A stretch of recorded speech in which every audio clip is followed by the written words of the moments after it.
Eu vou falar uma coisa aqui, Felipe, depois, se você quiser, você vai me complementando também, a gente vai batendo um papo sobre a EDP. Muita gente perguntou sobre o Boa. fechamento de capital, né, que aconteceu não, né, que está sendo proposto pela Energias do Brasil, né?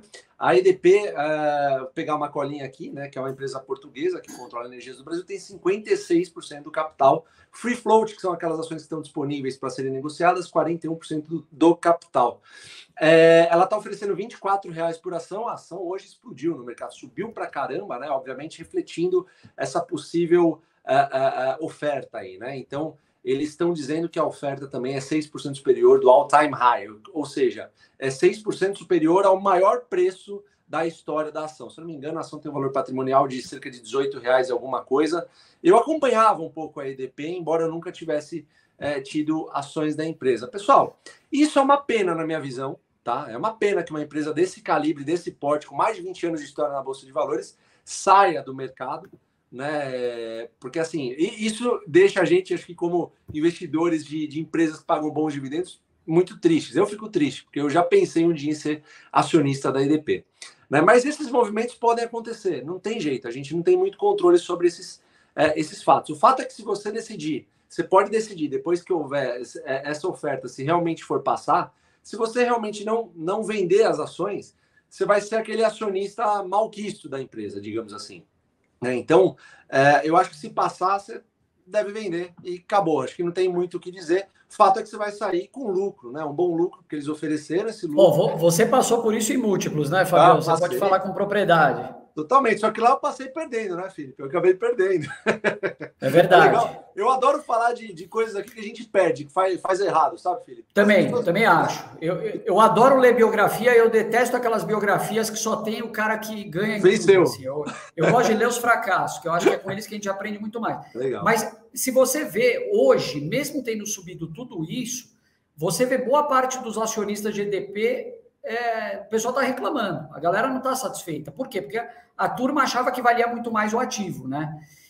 O que você acha? Eu acho que isso daí pode ser um pouco relativo, né? Você vai ficar num caminho que muitas vezes você não tem muita ação.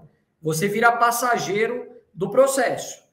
Mas, ao mesmo tempo, eu acho que isso traz aquela evidência que a gente sempre gosta de falar, que é a importância de você comprar com uma margem de segurança alta.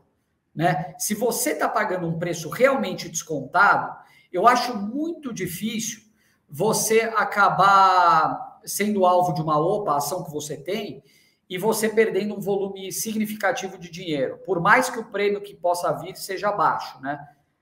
Mas, enfim, aquele caso da Múltiplos foi muito emblemático, né, cara? E machucou muita gente no mercado. Não, totalmente, Felipe. O caso da Múltiplos, para você ter uma ideia, eu esperei uma margem legal, onde eu me sentisse confortável, porque ela era uma empresa boa, que fazia muito dinheiro, eu sabia como ganhava dinheiro, fui conversar com o pessoal da Múltiplos, mas, ao mesmo tempo, é uma empresa que era controlada pela Latam, que tinha um contrato, acho que até 2024, e todo mundo jurou de pé junto que jamais esse contrato ia ser renovado. Imagina, fechamento de capital. E aconteceu, eu acabei perdendo, inclusive eu tive que vender na derrota, digamos assim. Claro que naquela época eu já estava muito mais experiente do que quando eu comecei na Bolsa de Valores, então o tomo não foi tão grande assim, era uma parcela pequena da minha carteira que estava lá, né? No caso da Energias do Brasil, você que investiu, que é investidor da Energias do Brasil, você sai com um certo lucro, né? Até porque quem investiu na Energias do Brasil, sei lá, pega 1 ano, 2 anos, 3 anos, tá feliz da vida, ela pagou bons dividendos, né?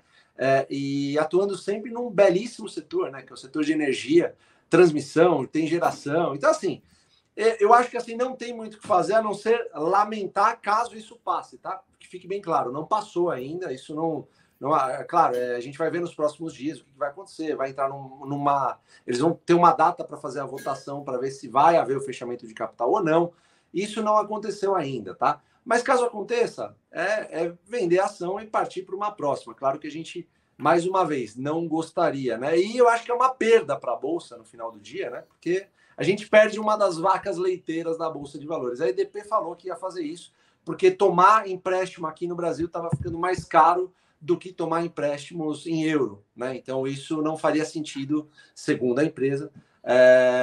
não faria sentido para a empresa continuar com capital aberto. Eu te confesso que eu não entendi esse ponto, viu, Fabião? Porque tem muita empresa brasileira que capta em dólar. A Braskem é uma que acabou de captar $1 bilhão. Para mim não ficou claro, de todo o processo aí, de tudo que eu li, foi uma das coisas que menos eu entendi. Mas, enfim, pessoal, acho que vamos para a grande verdade, né? O acionista controlador está vendo que a cotação está altamente depreciada, ele vê uma oportunidade boa de alocação do capital dele, aí é isso que ele vai fazer. Então, tem muita gente que não entende por que uma empresa quer fechar capital. Eu acho que existem vários motivos, né? Uma maior flexibilidade, a empresa não precisa prestar contas, vamos dizer, de uma forma tão rígida, compliance acaba ficando um pouco mais flexível também, você vai poder reduzir, eu acho que isso é um ponto relevante, né? Aqueles custos e despesas associados à manutenção da empresa como uma empresa de capital aberto. Então, para você ter uma empresa de capital aberto, você precisa ter uma área de RI, você precisa ter reportes trimestrais, tal. Então, algumas coisas ali que custam bastante. Tem o custo lá da abertura de capital lá atrás e tem o custo de manutenção da empresa como uma empresa de capital aberto. Então, eu acho que muitas empresas acabam olhando para todas essas coisas e para o preço da ação, o benefício acaba falando mais alto do que os pontos negativos, né? Quem tinha EDP na Datacom continua com direito aos dividendos anunciados para dezembro.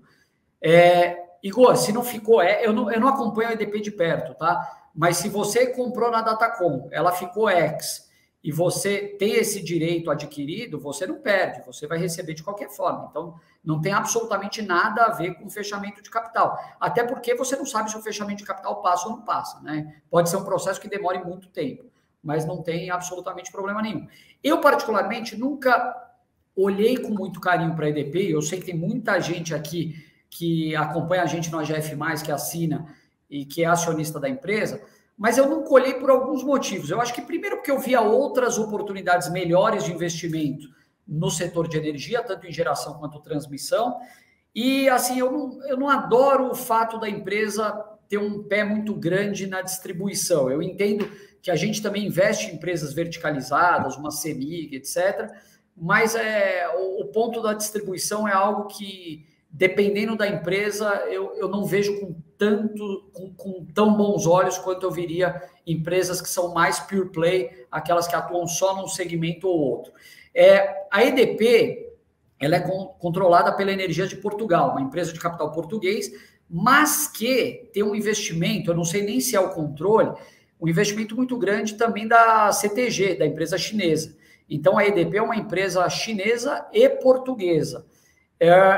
Eu sempre achei essa relação um pouco obscura aí, não conheci mais a fundo os controladores, mas eu sempre preferi ir para aquilo que eu conhecia mais. Mas é opção, né, Fabião? Tem muitas vezes que você não conhece a empresa, mas é também porque não tem espaço para mais uma empresa de energia na tua carteira. Então, essa é uma que, confesso, não gostaria que saísse da Bolsa também. Acho que é uma pena quando isso acontece, mas como eu estava falando lá no Pregão Aberto, é dentro da regra do jogo, pessoal. Então, eu acho que a gente tem que olhar muito mais para isso com aquele viés. Bom, se o controlador, que é o dono, que entende daquele ativo, está querendo comprar no preço de tela e pagando, inclusive, um prêmio sobre isso, é porque ele acredita que vale mais. Assim como esse controlador acredita nisso, vários outros da Bolsa que não estão fechando capital também tem essa crença. Então, é a hora que a gente tem que olhar com mais carinho. Quando tem IPO, você pensa em vender. Quando tem OPA, você pensa em comprar. O Davi Guglielmo, ele falou isso, papo furado, acha a empresa barata e eles querem somente para eles. Pode ser, Davi, com certeza é isso, na verdade, né? E é um problema isso? Não é, tá dentro da regra, Davi. Exato. Mas eu acho que o que acaba ficando para quem for acionista da EDP, no final vai ser uma imagem boa, porque imagem boa assim, né? Você não vai perder dinheiro, primeiro de tudo, né? Você que ficou com a EDP até agora, você não vai perder dinheiro, então, beleza. Eu acho que o que resta, sabe? Eu acho que esse é o ponto. O ponto do dinheiro é quanto vão pagar. E tem que ser um laudo isento, tem que ser um laudo idôneo. E assim, existem... Desculpa, tá, Fabião? Mas eu acho que é um ponto importante. Existem formas de barrar uma OPA. né? Vide Unipar, por exemplo, que foi um caso emblemático. A OPA da Fertilizantes Heringer, por exemplo, que está acontecendo agora, está com uma briga grande. Então, existem formas de se pleitear o que é justo também. Não quer dizer que porque quando a gente fala em fechamento de capital, muita gente pensa, bom, é o fechamento de capital a qualquer preço. Não é bem assim. Vai lá. Não, eu acho assim, no caso da EDP não tem digamos assim, pulverizado, né? Não tem, você tem 2 fundos lá que tem acho que 2% das ações, se eu não me engano, né? Então, mas eu acho que assim, nada disso acaba importando na minha visão, tá? Você tem esse possível fechamento de capital, para você que é investidor de curto prazo, que assim, a maioria, a gente tem que falar com a maioria que entrou no mercado há 3 anos atrás, tá, pessoal? Eu tenho certeza que a maioria aqui foi o que aconteceu. Se você comprou EDP, primeiro você está ganhando dinheiro, tá? Porque eles vão pagar um prêmio que é maior do que a maior cotação já existente. Então, se você está há um bom tempo ou não, você vai estar ganhando dinheiro em relação ao fechamento de capital, se houver fechamento de capital, tá? Foi uma proposta que ainda precisa passar. Isso precisa ficar muito claro, tá, pessoal? Então, eu fico imaginando assim, se eu tivesse EDP, Felipe, sei lá, 2, 3 anos atrás, se eu conhecesse a empresa, gostasse, tivesse avaliado, coisa que eu não fiz, por isso que eu não comprei EDP, mas sempre olhei com bons olhos, tá? Eu manteria a empresa, porque como você falou, se o controlador quer fechar o capital num preço pagando um certo acho, quer dizer que ele vê valor na ação, né? Então, eu acho que se não for, se acabar não passando esse fechamento de capital, talvez talvez, tá, pessoal? Talvez manteria essa ação nesse movimento. Mas é uma coisa que, no final do dia, como eu disse e repito, você está ganhando dinheiro de qualquer forma. Se isso acontecer, vende a ação, infelizmente, né? Vende essa ação e você vai partir para outra. Existem outras empresas boas, pagam bons dividendos a bons preços, assim, principalmente no setor elétrico também, tá? Que é um belíssimo setor, né? E no caso da EDP, eu acho que assim, não é um dia de festa para quem gosta das vacas leiteiras da bolsa, né? Se isso passar, vai ser uma empresa a menos aí, que é uma empresa que paga bons dividendos com um histórico muito forte. Mas, como o Felipe falou, dentro das regras do jogo, é partir para outra, tá, pessoal? E eu acho que é uma das primeiras, viu? E deve ter muita coisa ainda deve ter muita OPA pela frente ainda. Não sei se você se lembra, Fabião, aquela safra de bancos médios que abriram capital lá em 2007, mais ou menos. Puta, teve um monte de fechamento de capital, né? Teve BIC Banco Pine que abriu. Daicoval, o Pine está aberto, né? Mas isso. E muitos abriram e fecharam, né? Teve BIC Banco, que foi comprado pelos chineses, teve, acho que o Daicoval, se eu não me engano. Então, eu não duvido nada que a gente veja OPAs acontecendo, isso eu acho que é fato, já estamos vendo algumas aquisições aí também acontecendo, então teve aquela anunciada da Boa Vista, que pode ser que feche capital, teve a tentativa no Burger King, acho que BR Properties, se eu não me engano, a da Liar está acontecendo, Fertilizantes Heringer, então um monte acontecendo já. Mas eu não duvidaria empresas que abriram capital recentemente, 2021, 2020, que elas também fechassem capital. Enfim.